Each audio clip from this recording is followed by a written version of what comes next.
ยังสวยแถวเนาะ ธรรมเทศนา โดยอาจารย์คำล่านี่เจ้าภาพพ่อไม่นออุทิศให้ลูกชายไอแคนไอแกนนามวงมหาพระพุทธบุญกุศลเด้อ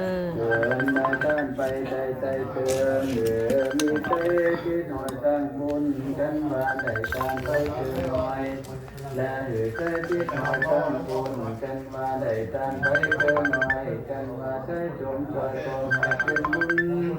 อาภิเจารณากันว่าพิจารณาแล้วก็ยังจะดีใจจงเจริญดีโดยที่ใกล้ใหญ่ในดำนองความดำใจพาสิ้นใจก็จะได้ความบ้านระบบอะไรไปตัวเมืองดังเสียวว่าอยู่เอาอาจจะยังมาที่เกิดและนี่คือการพอแล้วหนึ่งพอแล้วนอนก็ไม่ค่อยมันก็ได้หลับสบาย จะนำพ่อบอกการสอนครับ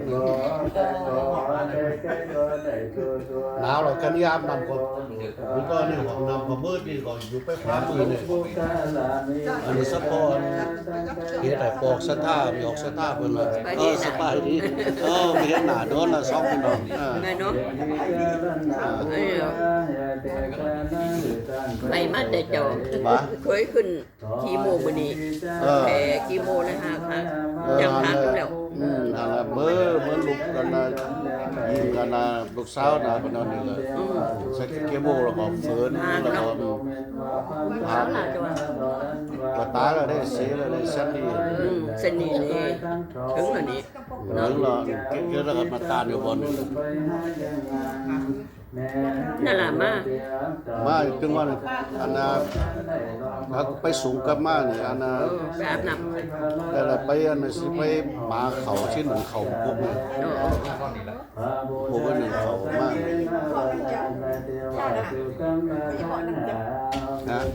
พ่อมา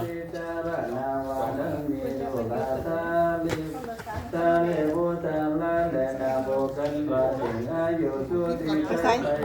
คุณว่า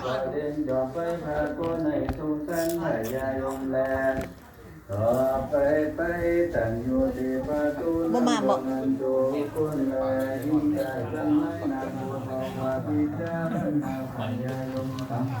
ไปทำทีก่อนมีไปนอนกันพักแขกดูหลานนอนกันบ้างนั่งหันรอเพาะเดิน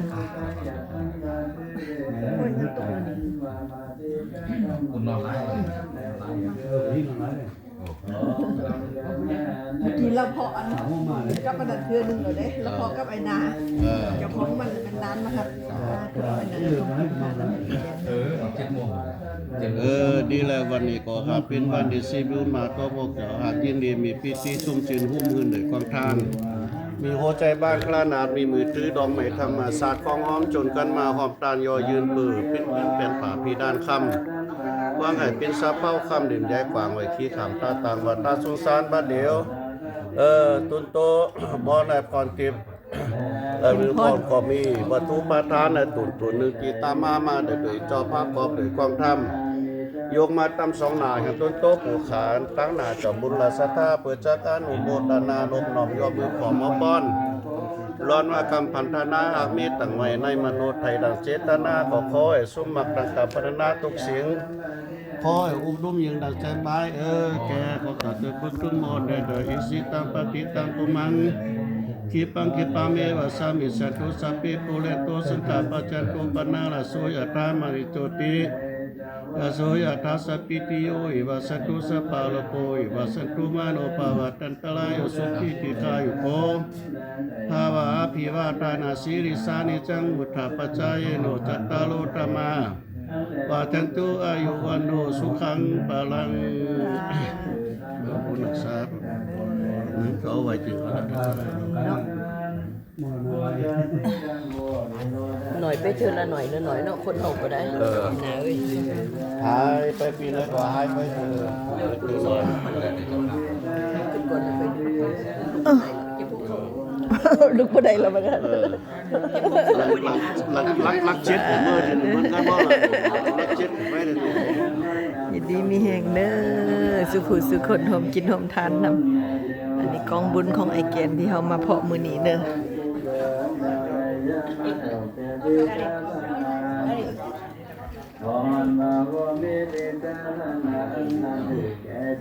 นั่งฟังธรรมลูกชายเรา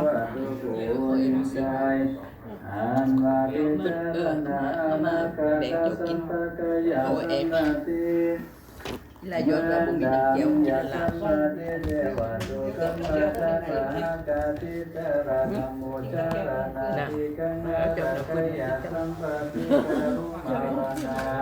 cứ hỏi thì sáng điệu nó ơi sáng điệu đấy nhưng anh hỏi em rồi sáng điệu nó có tái nó em khăn rồi cái tái nó bổ mía mẹ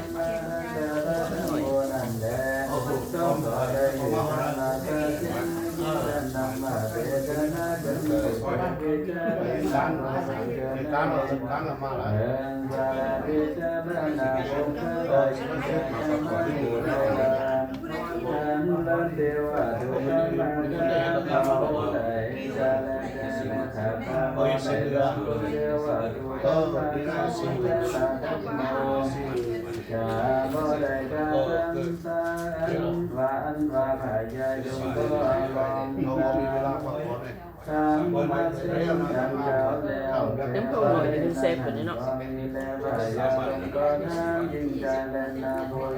có đón con hết tê đâu hay dánh thì nó hết quất này nó nổi nó xoay quất này nổi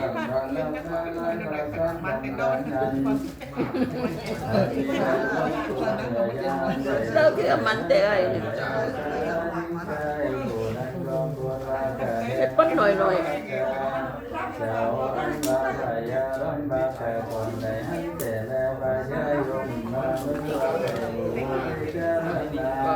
nằm thôi nằm theo phương đi hình này là do đã phải xây hướng số 30 มันน่ะก็2 30นำมันเหลือเสียดายมันนับเอาวันนี้แหละนี่แหละก็เป็นพยาลำมาคาก็ได้ลำบึงดำมาดำเทวาตัวนั้นได้กาตามวงคือว่าได้เวทาน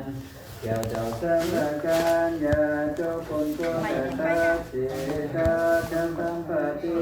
เจ้าของมันอยู่ในนี่มันตั้งกับตัวนี้นั่งเสียอันละตั้งปากายาตั้งปฏิอันมีบุญนั้นมาก็ได้ถึงนำบัตรได้จังปานแล้วอันว่าอีกแต่จังนั้นเดินนาโบผู้มันบ่ได้ลำบึงเดียวว่าดุลว่าอันว่าพยายม อีน้องยังมาส่งน้ำเจ้าแล้ว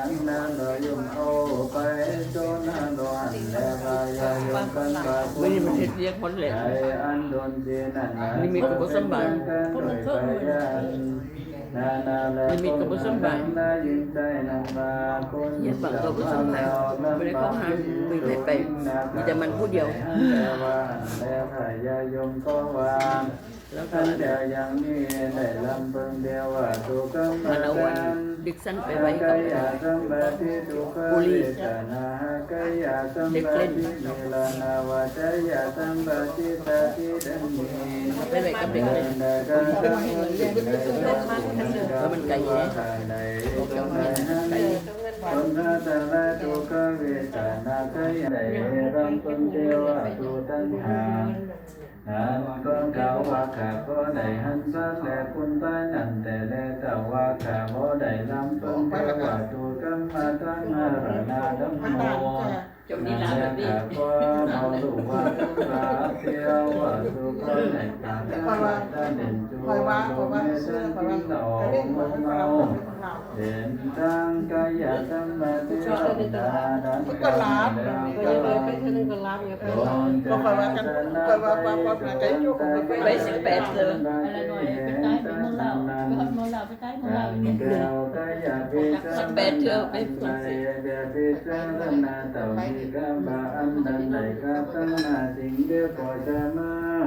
ส เทียนนั้นไปตุนันโลกแต่สงสารก็จะใจไปตุนันโลกย้อนตั้งในกล่องนี้แหละเจ้าไปให้ทุกคนคนแม่น้ำตาความมีตัวนี้ก็ยังงานแค่ได้หมดทุกผู้ทุกคนอุทิศส่วนหน้าบุญไปหายังต่างเขียนแก่น บ่ น้ำ เปิด บุญ เนาะ เนาะ สาธุ เพราะฉะนั้นก็ผูกก็ไผมาเจ้าของก็มาเนาะเพราะว่าจะได้มาจอยกันตกแต่งจอยกันตั้งเขานำปลาอาหารเนาะก็ได้แขกก็จะมาหลายเนาะพวกนี้ก็แขกมาค่ากับหลาย เอามือวางไว้จิ๋ว เนาะไผมาได้เข้ามาเนาะทั้งค่าก็ใครมาทำบุญเอาบุญจองกันเนาะก็เปิดขออุทิศส่วนหน้าบุญนาการไปหาทางเขียนจันทร์นั่นแหละเนาะก็เป็นลูกเป็นหลานของเขาทุกคนแหละ ก็เพื่อนก็มีบาบุญสำนีเนาะก็ได้ตามไปหาตามประเพณีของเขาเนาะวันนี้ก็จบทำนี่แล้วเนาะมันจะก็มีช่างไปดูช่างก็อูกันเนาะไปจะนอนก็นอนคงจะนอนไล่เนาะคันนอนไล่ก็ได้ปอกไปนอนคนนี้ มีแต่4คนล่ะดิพวกเจ้า4คนนี่แหละ แบ่งกันเลยเนอะข้างนี้ ก็แบ่งแล้ว นอนนี่ก็แบ่งกันแล้ว แบ่งผมช่วยขึ้นมาผมจะนี่จะบอก จอยแล้วแน่จอยลูก ช่วยขึ้นมาผมจะได้คุณเลิก จอยแล้วนี่จอย ขึ้นมาเนี่ย สาธุอนุโมทนาเด้อ ก็มีเดซามีเนาะก็เราอุ่นนั่นก็ไปจะนอนนี่ก็นอนไปนอนไหนก็นอน เนี่ยพวกนี้ไพ่มัน นอนเกี่ยวกับนั้นเด้นี่ ฟังกันเนี่ยก็ไปที่จานนี่แล้วว่าโคไปเนอะ พี่เสื้อ จอยลงไปร้านท้ายเป็นนะ เขาผูกกันผูกก็เอาใส่กุ้งเอากุ้งมาใส่เลยจะนี่เอา พอจอยลงไปก็ร้านท้ายนี่เป็นนี่นะ ให้ระวังหูไปเด้อสาธุอนุโมทนาไปฮอดไปถึงเจ้าได้แก่เด้อไปสู่สุคติภพเด้อ ของเราเข้าวันนั้น เอายังนั่งอยู่นี่อยู่ เอายังนั่งอยู่นี่อยู่บ่ไปใส่ ของมณียา คุณเดินเริ่มแต่สมาธิปัญหาถามเลย นุ่นก่อนได้ถูกปองมือกันอยู่พูดเดียวเลย